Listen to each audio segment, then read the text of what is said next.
There is a lovely technique, which is you put your thumb on the side, the dorsal spine that comes out.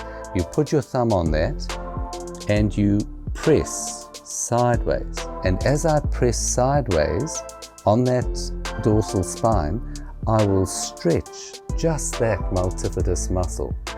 And if there's a trigger there, he'll say, ouch. The other thing you'll note is as you press there, is that as the multifidus, which is grumpy, stretches, you'll feel all the muscles in the area. It'll send a message to say to all the muscles, contract and protect.